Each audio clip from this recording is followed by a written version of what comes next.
guys? So in today's video I just want to kind of talk a little bit and kind of recap on a few things. So for those of you that are stopping into the channel for the first time, I've been doing a lot of 4th gen Ram stuff, so anything from 2009 to the current year, I guess 2018. So I've been doing a lot of different videos, modifications, maintenance, all that stuff. So for those of you that have been following along, you guys already know, but some people might be stopping in. So that's basically what I've been doing with this channel, and that's what I've dedicated this channel to, along with the Viper ACR that I have. But I haven't been doing too much stuff with that lately, just because there doesn't seem to be too much interest in that, and I'd rather help you guys out, or make stuff that you guys enjoy to watch, rather than me making a Viper video and nobody watches it. So that's the situation on that.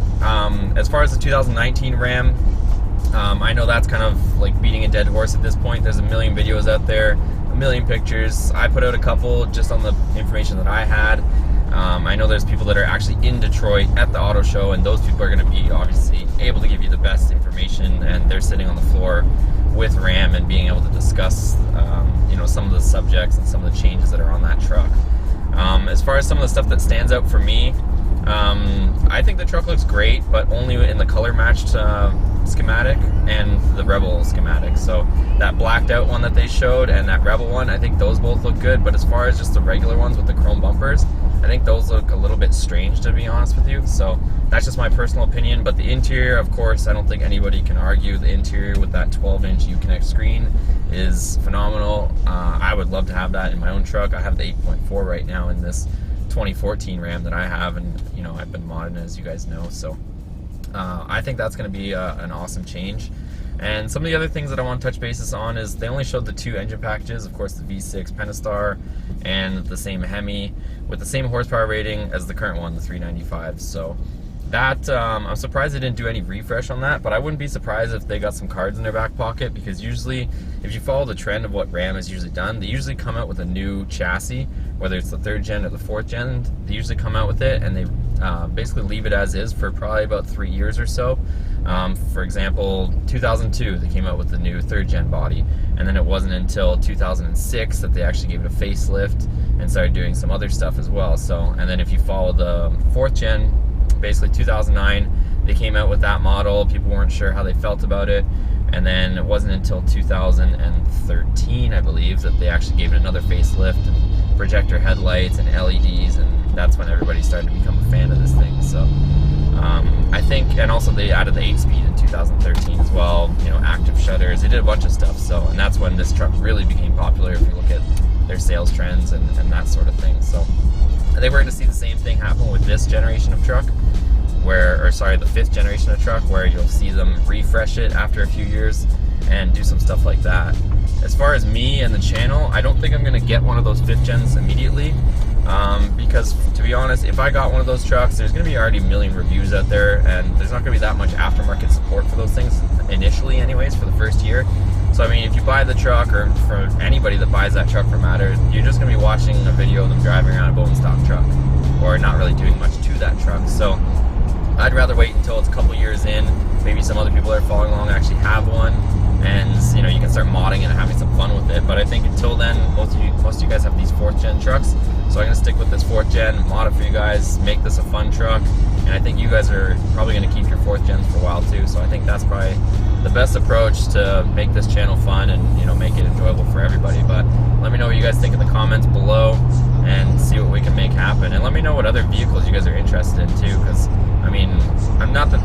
I know you can do a million things to these trucks, but at the same time too, eventually we're going to run out of stuff to do to this 4th gen, and I'm going to want to try to have a new project and stuff like that, so that it keeps it interesting, keeps it fresh for everybody, and there's always something going on. So let me know what you guys think. I was kind of leaning towards a Corvette after this to mod, but maybe it's a 5th gen. Let me know what you guys think. We'll make it happen.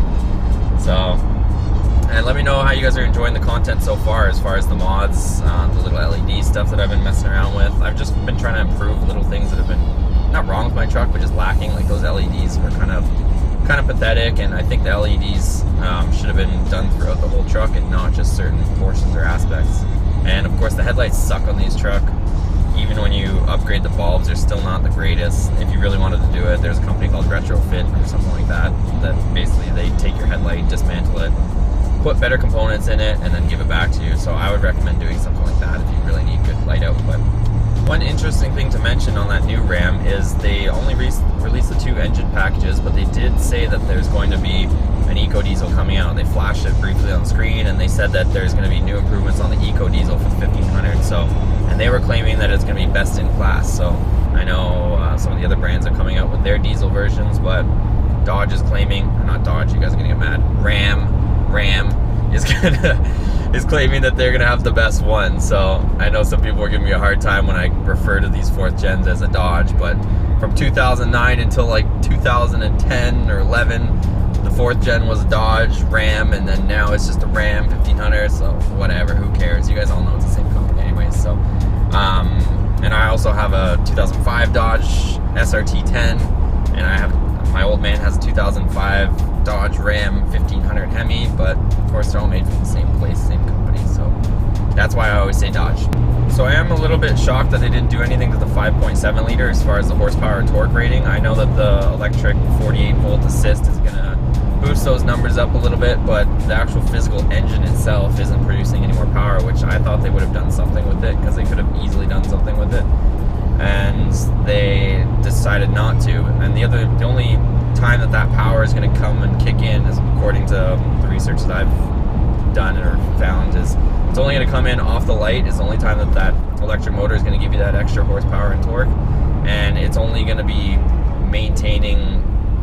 used to maintain your 4-cylinder mode on the truck. But they said if you're cruising at 55 or 60 miles an hour and you punch it, that electric motor is not going to do anything. It's going to be all gas powered power that's going to be applied. So it's not going to be too much quicker unless you're right at a dead stop, apparently. As far as this truck that's on the channel, for those of you that are stopping in for the first time, it's a 2014 Ram 1500. It's a 2-wheel drive version with the 8-speed ZF transmission, but I mean, this thing's been solid for me. It has almost 105,000 miles on it, so still runs strong, doesn't burn any oil, doesn't do anything funny.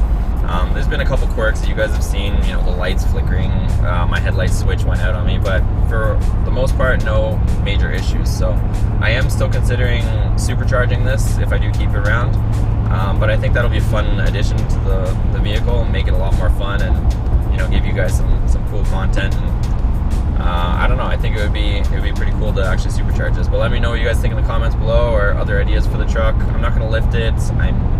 Some people have argued about lowering it, but I still don't want to lower it, just so I can retain the towing functionality of it, and, you know, the fact that it's still a truck and it's not low on the ground. I already have the Viper, and that's low enough for my taste, and that's my lowered vehicle, my fun vehicle, and this is still my daily, so I still have to be practical with it at least. But let me know what you guys think in the comments below about supercharging the truck, because I missed out on a supercharger. I want to tell you guys, it was on eBay. It was a second-hand one, but the guy only used it for something stupid like 500 miles, and he was trying to get rid of it for around $4 grand, and I was on the fence about getting it.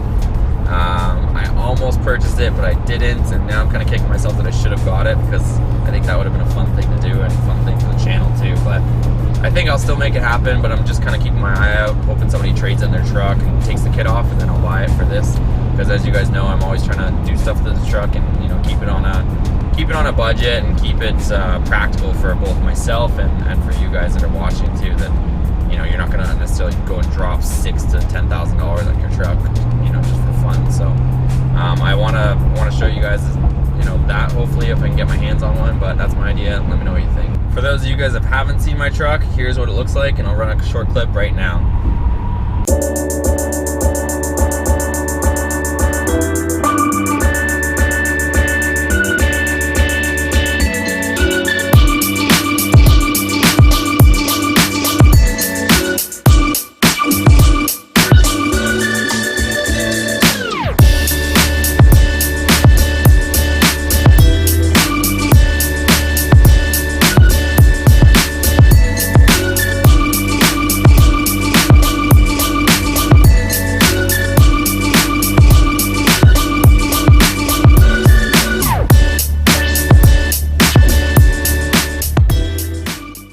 So the mod list as of today for the truck is, I guess starting from the outside, I got the 24-inch Hellcat wheels.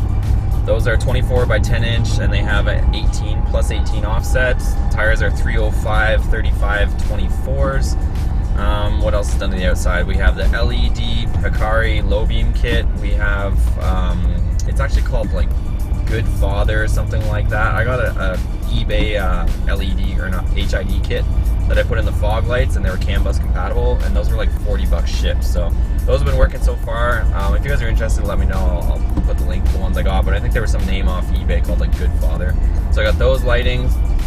I got the LED license plate bulbs on the outside. That pretty much consists of the outside. I got the grill is Plastidip black, the emblems are Plastidip black, side badges are all removed. I got those Hemi black badges put on the side. I think that's pretty well it for the outside of the truck. Under the hood, we got the K&N intake. I also have the mechanical fan deletes, and I have the V6 fan installed, and I also have a billet catch can installed. What else is on there? And as far as performance goes, I have the Diablo Sport tuner on here with a 20% throttle boost, so I don't need a power commander, or what do you guys call it? Throttle booster, whatever. I don't need that booster power commander thing that adjusts your throttle. So pedal commander, that's what you guys call it. I keep getting the pedal commander confused with power commander from my street bike days of the actual module that you can get for a horsepower increase on your motorcycle. So I was confusing pedal commander with power commander, but it is a pedal commander that you guys are installing. That's it for the performance aspect of it. And then inside I got the LED interior lights, but I've been playing with some other LEDs, as you guys have known, and I'm trying to get the reverse lights sorted out and get some more LEDs on here just to complete the look. I also did have the carbon progressive bolt-in muffler. I had it installed for a couple weeks or so, but I didn't like it. It was too loud for my preferences. As it being my daily driver, it was just too loud. It was, you know, you start the truck up, it's making all sorts of noise, you're cruising around, it's making a bunch of noise. I have those videos, so check that if you guys are interested in that, but I ended up pulling it off, put the stock muffler back on, and I'm thinking I probably are going to go with a QTP cutout system. So it's an electronic cutout, and basically you hit the button, you can actually program it to your buttons over here on your overhead, so your garage door or home link buttons, and you program to that, you can open and close it right from that, which is super cool. So that's the route that I was planning on going, and let me know what you guys think of that as well. But thanks for watching the video, guys. If you like this video, give it a thumbs up. I know it's just me kind of talking about the channel and talking about the truck, but with all this 5th gen stuff going on, I kind of want to hear your guys' take, whether you guys are going to ditch your 4th gens, keep your 4th gens, and I guess what kind of stuff you guys want to see me do with this truck right now, or even the channel. So let me know in the comments below. Let's keep a discussion going, and we'll see you on the next video. I got some more LED stuff coming. Hopefully sort out a few more of these balls, but plenty more content outside of the LED stuff as well. But subscribe, take care, and we'll see you in the next one.